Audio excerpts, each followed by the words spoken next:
suit for specific performance of contract of a house,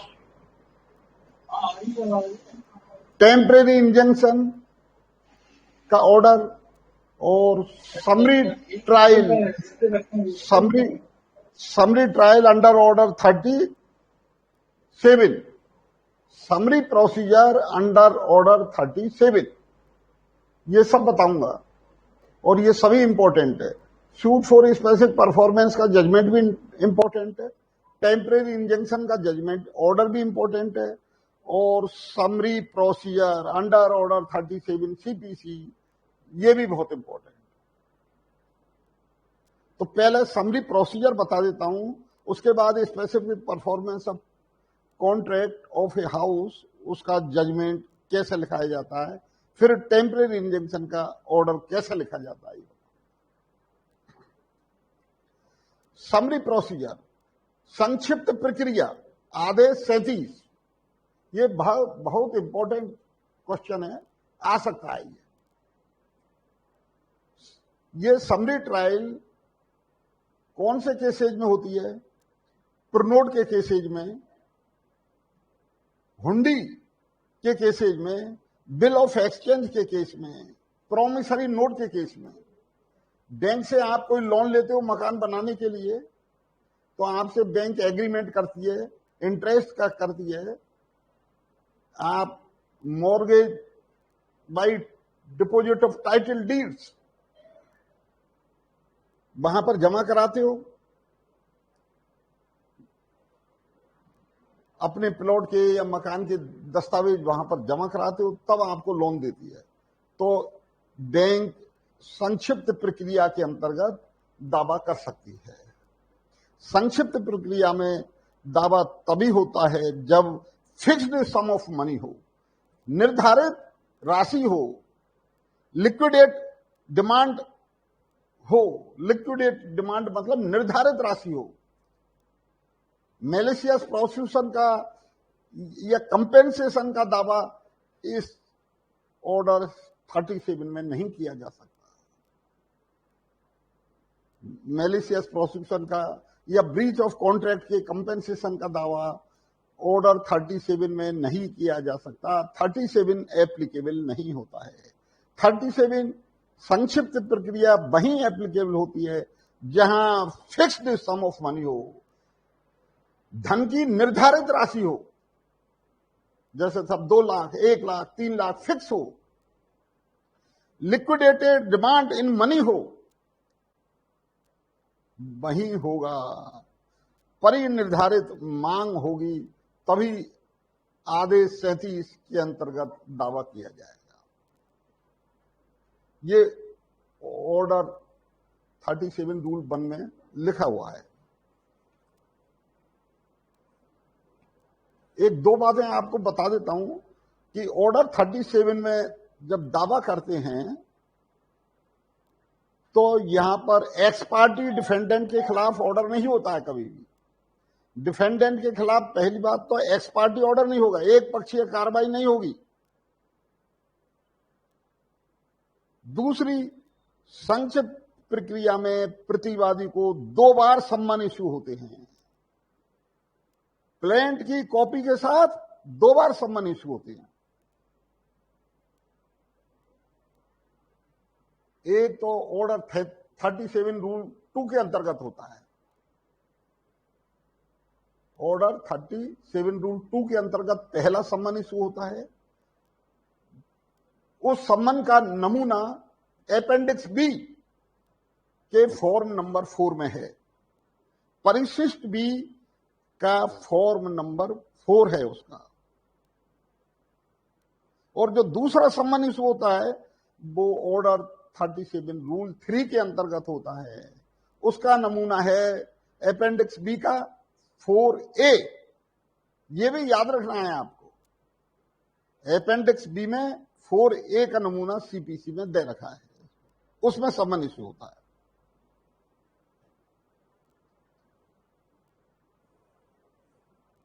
अब सम्मन,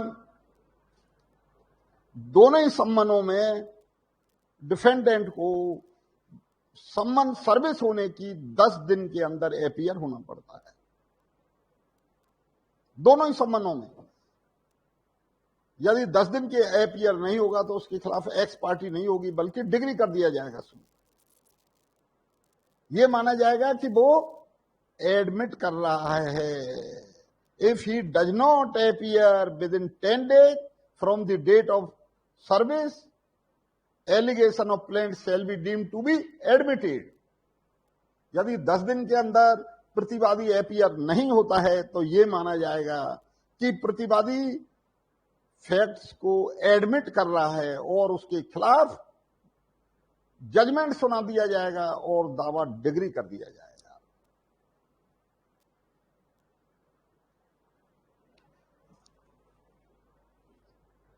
ये कौन सी कोर्ट में होगा? कोर्ट ऑफ सीनियर सिविल जज।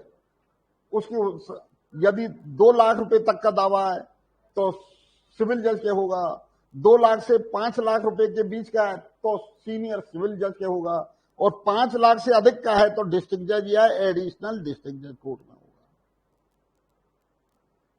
तो इसका टाइटल थोड़ा सा अलग लिख, कोर्ट ऑफ सीनियर सिविल जज टोंक, प्रेसाइडिंग ऑफिसर का नाम लिख दो, पीठासीन अधिकारी का, फिर आपको दीवानी बाद संख्या सिविल सूट नंबर लिखना है।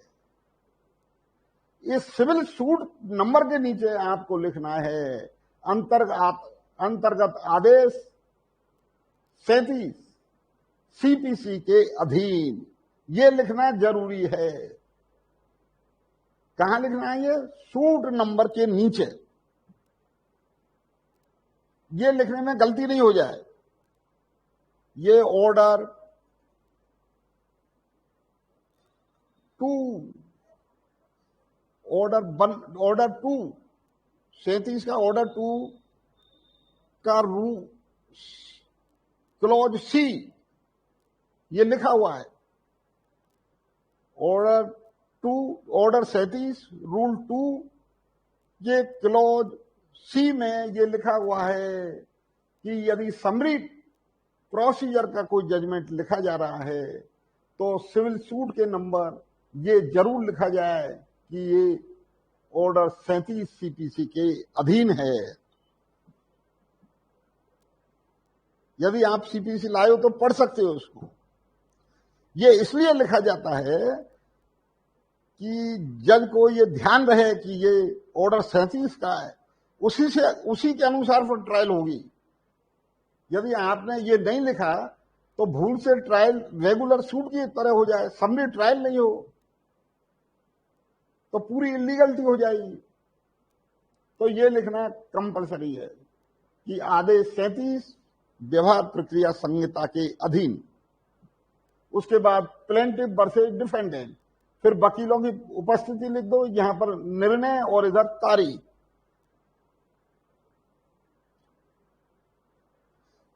ये जजमेंट तो लिखा ही सकते हैं, इसका प्रोसीजर भी पूछ सकते हैं। ऑर्डर 37 का क्या प्रोसीजर है बताइए, इसलिए ये इंपॉर्टेंट है।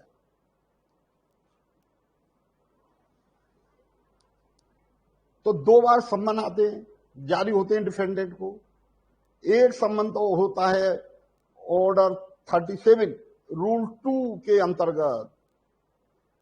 जो सम्मन का नमूना अपेंडिक्स बी में, परिशिष्ट बी में फॉर्म नंबर 4 दे रखा है, उसको देख सकते हो। वह सम्मन इश्यू होता है और इस सम्मन के साथ वो लगा दी जाती है प्लेंट की कॉपी, और इसमें लिख दिया जाता है कि सम्मन की तारीख से 10 दिन के अंदर एपियर होना है डिफेंडेंट को।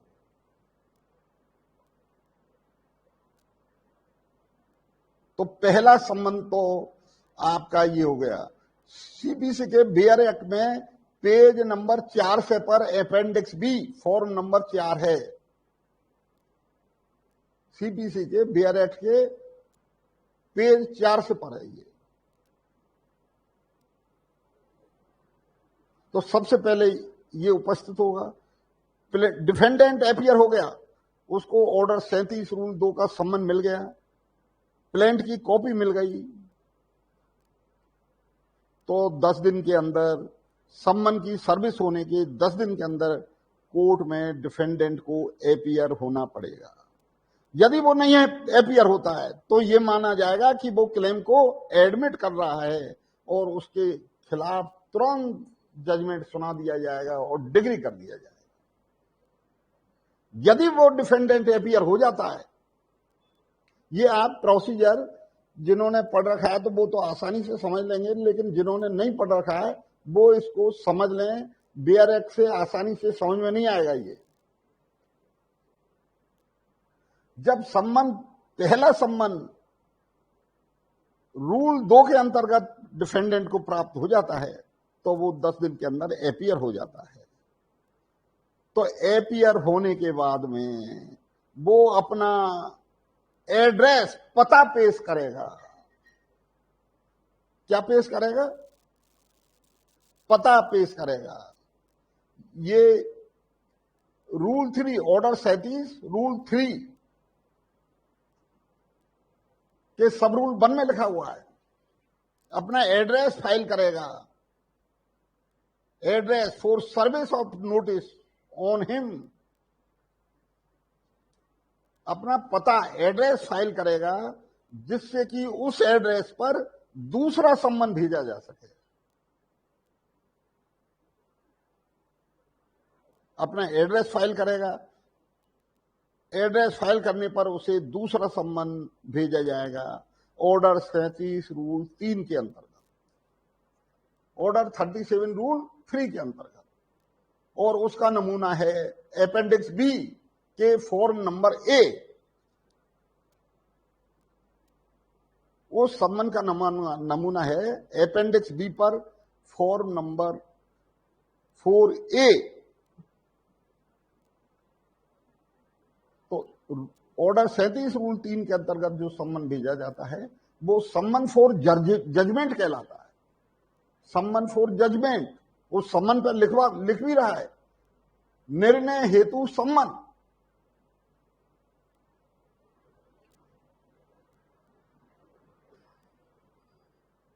जब डिफेंडेंट ने पता फाइल कर दिया तो इस पते पर ऑर्डर 37 रूल 3 का सम्मन फॉर जजमेंट उसे भेजा जाता है। इस सम्मन में प्लेंट की कॉपी लगाई जाती है और प्लेंटिफ का एक एफिडेविट होता है। वो कंपलसरी एफिडेविट होना। उस एफिडेविट में ये लिखा होता है कि कॉज ऑफ एक्शन कब राज्य हुआ, बाध हेतु कब उत्पन्न हुआ और कितने रुपए की राशि क्लेम की जा रही है।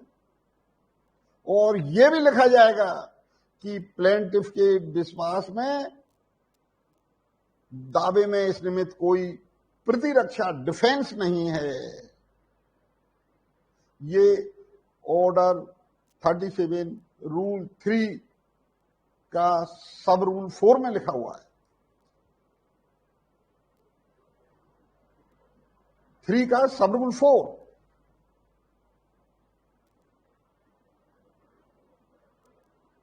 Someone supported by an affidavit verifying the cause of action and the amount claimed and stating that in his belief there is no defense। ये लिखना होगा उस एफिडेविट में। प्लेंटिफ को लिखना होगा कि मेरे विश्वास में कोई प्रतिरक्षा नहीं है। और एफिडेविट में लिखना होगा कि मेरे द्वारा इतने रुपए की राशि क्लेम की जा रही है। और कॉज ऑफ एक्शन का भी लिखना होगा कि कॉज ऑफ एक्शन कब अराइज हुआ। यह मैंडेटरी है। जब दूसरी बार सम्मन जाता है ऑर्डर 37 रूल 3 के अंतर्गत सम्मन फॉर जजमेंट, तो उसके साथ एक एफिडेविट होना जरूरी है। और उस एफिडेविट में यह लिखा होगा कि कॉज ऑफ एक्शन बाध हेतु कब अराइज हुआ, वह प्लेंटिफ कितनी राशि क्लेम कर रहा है और उसके विचार से इस दावे में कोई प्रतिरक्षा नहीं बनती है। ये बैंक के केसेज हैं, जैसे कोई डिफेंस कमी होती है तो ऐसे केसेज में ये ऑर्डर 37 में दावा किया जाता है समरी प्रोसीजर में। जब डिफेंडेंट को ये सम्मन, दूसरा सम्मन मिल गया ऑर्डर 37 रूल 3 के अंतर्गत, तो वो 10 दिन के अंदर अपीयर होगा कोर्ट में। सर्विस की, सम्मन के सर्विस की 10 दिन के अंदर होगा। यदि 10 दिन में अपीयर नहीं होता है तो ये माना जाएगा कि वो क्लेम को एडमिट कर रहा है और तत्काल उसके खिलाफ जजमेंट सुना करके मामला डिग्री कर दिया जाएगा। यदि डिफेंडेंट दूसरे सम्मन पर जो एफिडेविट के साथ मिलता है उस पर कोर्ट में 10 दिन के अंदर अपीयर हो जाता है तो उसे एक एप्लीकेशन वह दे सकता है कि साहब मैं डिफेंस पेश करना चाहता हूं और मेरी ये मैटेरियल डिफेंस है, इंपॉर्टेंट प्रतिरक्षा है, मैं प्रतिरक्षा पेश करना चाहता हूं, तो प्रतिरक्षा पेश करने की कोर्ट में एक एप्लीकेशन पेश कर सकता है। यदि डिफेंडेंट को कोई डिफेंस पेश करनी है कि साहब मैंने तो कोई सिग्नेचर ही नहीं की, मैंने ये डॉक्यूमेंट एग्जीक्यूट नहीं किया, डिफेंस पेश कर सकता है, लेकिन उसको एप्लीकेशन पेश करनी पड़ेगी रिटन में।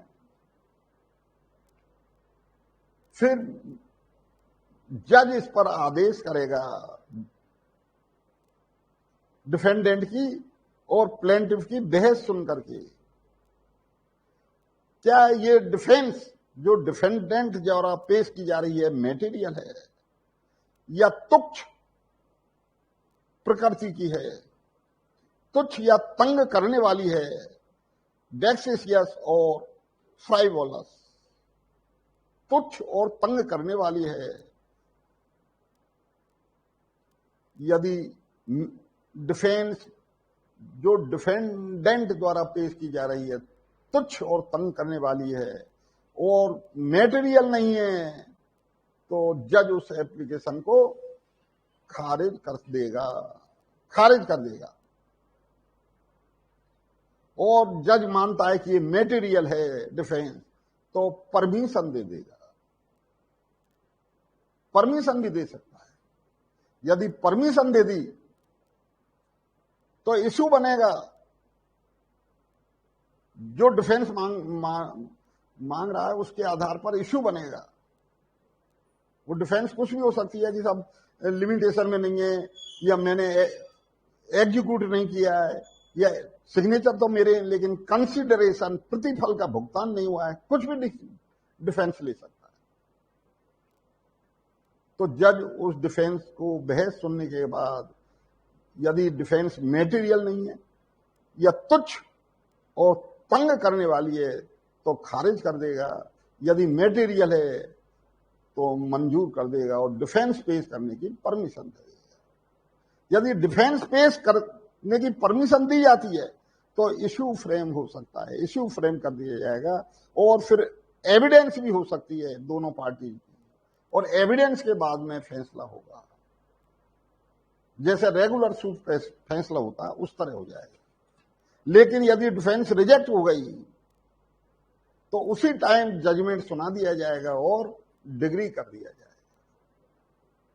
यदि डिफेंडेंट की जो डिफेंस एप्लीकेशन है उसको रिजेक्ट कर दिया गया कोर्ट के द्वारा तो तुरंत जजमेंट सुना दिया जाएगा और डिग्री कर दिया जाएगा।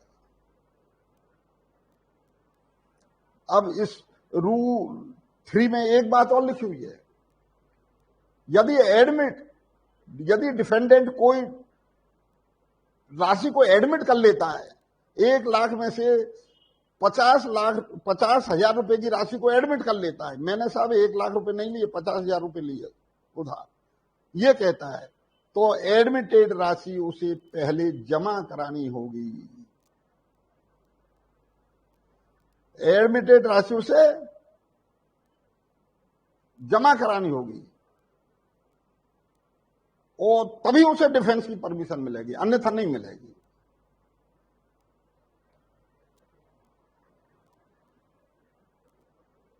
ये रूल 3 के सब रूल 5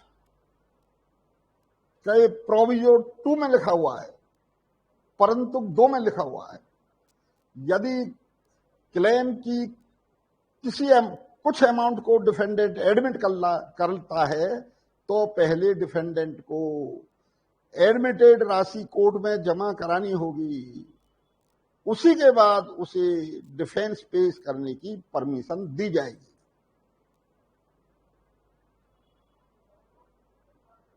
यदि वो एडमिटेड राशि को जमा नहीं कराता है तो उसके खिलाफ फैसला सुना दिया जाएगा। मतलब एडमिटेड राशि जमा होने पर ही उसे डिफेंस पेश करने की परमिशन दी जाएगी।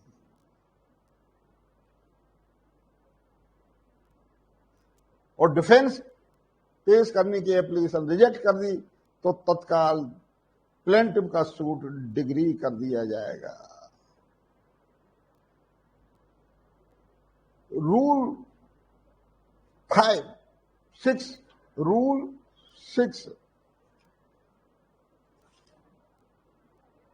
यह कहता है कि जब कोर्ट डिफेंडेंट को डिफेंस पेश करने की अनुमति देता है तो कोर्ट डिफेंडेंट से प्रतिभूति सिक्योरिटी भी ले सकता है। रूल 6 में लिखा हुआ है ये। कोर्ट चाहे तो डिफेंस की परमिशन देते समय डिफेंस से कह सकता है कि आप 50,000 की, 10,000 की या 20,000 की प्रतिभूति पेश करिए।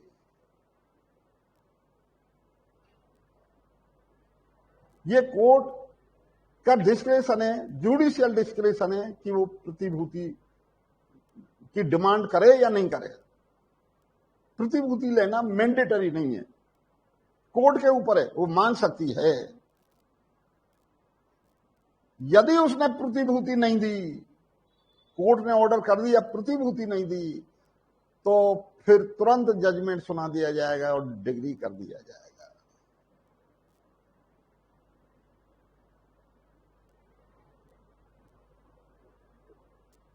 रूल 3 में यह भी लिखा हुआ है, यदि डिफेंडेंट को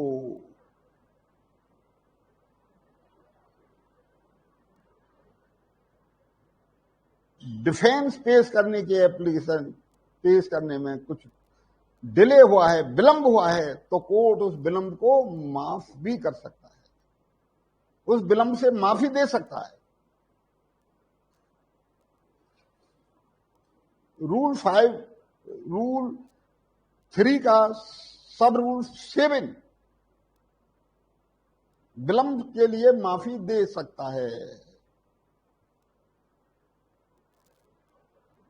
और रूल 4 में यह लिखा हुआ है कि यदि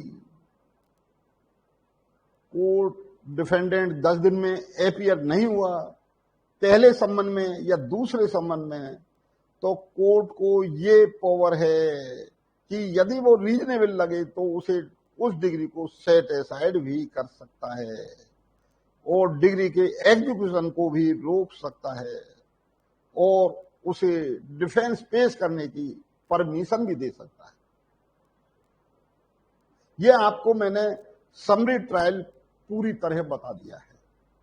अब ये याद आपको करना है, ये प्रोसीजर पूछा जा सकता है कि आप समरी प्रोसीजर बताइए, तो जो मैंने पूरा बताया है उसी तरह लिखना है। विशेष बात ये याद रखिए कि यदि सम्मन की सर्विस के बावजूद डिफेंडेंट कोर्ट में अपीयर नहीं होता है तो एक्स पार्टी कभी भी नहीं होती है, एक पक्षीय कार्रवाई नहीं होती है। कहीं आप एक पक्षीय कार्रवाई कर दोगे तो बहुत बड़ी गलती हो जाएगी। दूसरा, पहला सम्मन जाता है ऑर्डर 37 रूल 2 के अंतर्गत और उसे डिफेंडेंट को 10 दिन में कोर्ट में अपीयर होना पड़ता है और अपना पता फाइल करना पड़ता है, एड्रेस फाइल करना पड़ता है। जब एड्रेस फाइल हो जाता है तो कोर्ट दूसरा सम्मन जारी करती है। वो सम्मन जारी होता है ऑर्डर 37 रूल 3 के अंतर्गत, और उसमें उस सम्मन के साथ डिफेंडेंट का एक एफिडेविट होता है। उसमें कॉज ऑफ एक्शन कब एराइज हुआ ये लिखा होता है, और ये लिखा होता है कि डिफेंडेंट प्लेंटिफ कितनी राशि क्लेम कर रहा है इंटरेस्ट सहित, और ये भी लिखा रहता है कि प्लेंटिफ के विचार से इस मामले में कोई डिफेंस उत्पन्न नहीं होती है। ये दूसरा सम्मन प्राप्त होने पर भी डिफेंडेंट को 10 दिन के अंदर अपीयर होना पड़ेगा। यदि 10 दिन के अंदर अपीयर नहीं हुआ तो फिर डिग्री कर दिया जाएगा, एक्स पार्टी नहीं होती है, जजमेंट सुना दिया जाएगा और डिग्री कर दिया जाएगा। और यदि वो अपीयर हो जाता है तो वो डिफेंस पेश करने की एप्लीकेशन पेश करना चाहे तो कर सकता है। यदि नहीं किया, एप्लीकेशन पेश नहीं की डिफेंस पेश करने की, तो फिर दावा डिग्री कर दिया जाएगा। और यदि उसने एप्लीकेशन पेश कर दी तो उस पर बहस सुनी जाएगी, और जज कोर्ट तभी उस एप्लीकेशन पर डिफेंस पेश करने की इजाजत देगी जब उसकी डिफेंस मैटेरियल हो, कोई सारभूत हो, और तुच्छ और परेशान करने वाली नहीं हो। यदि कोर्ट ने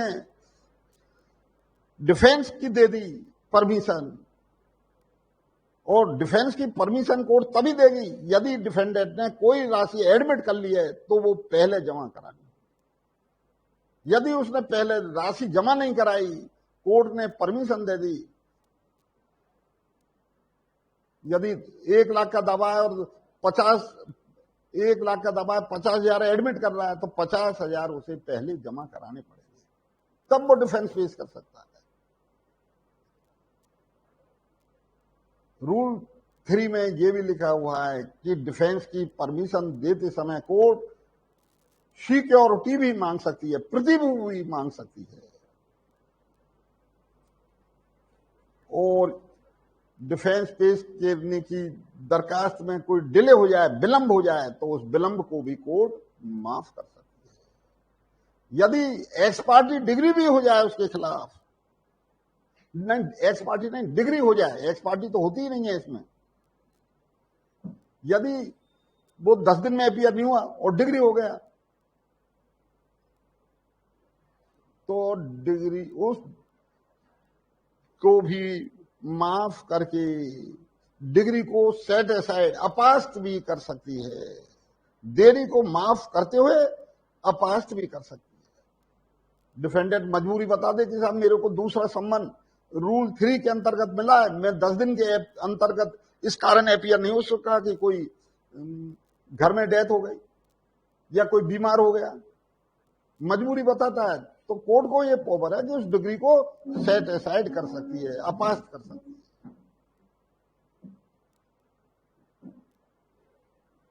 आप इस प्रोसीजर को पढ़ लेना, और मैंने बताया उस तरह आप लिख भी सकते हो कॉपी पर। एक बार लिख करके अच्छी तरह याद हो जाएगा यदि आप लिखोगे तो।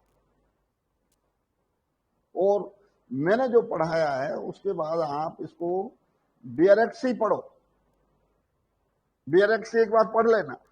मैंने जो बताया हूबहू वही बात लिखी हुई है।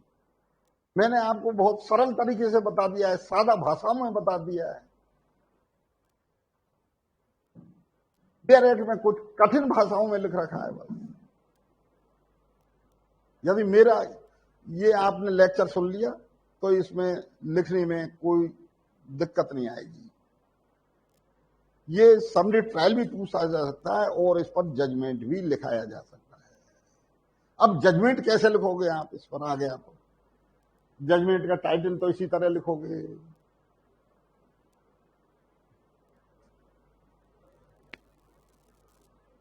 अब जजमेंट प्रॉब्लम बेस आएगा। यदि कोर्ट ने डिफेंस की एप्लीकेशन मंजूर कर ली और डिफेंस क्या पेश कर रहा है उस पर तनकी बनेगी। फिर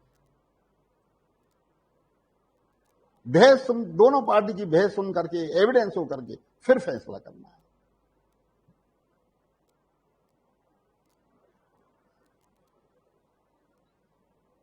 और यह भी हो सकता है कि उसको दूसरा सम्मन ऑर्डर 37 रूल 3 के अंतर्गत गया और वो 10 दिन के अंदर एपियर नहीं हुआ, एपियर हो गया लेकिन डिफेंस पेश करने की दरखास्त उसकी रिजेक्ट हो गई।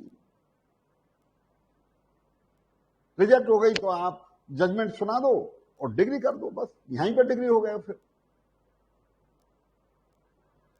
तो आगे बढ़ने की जरूरत ही नहीं है, डिफेंस पेश की नहीं उसने।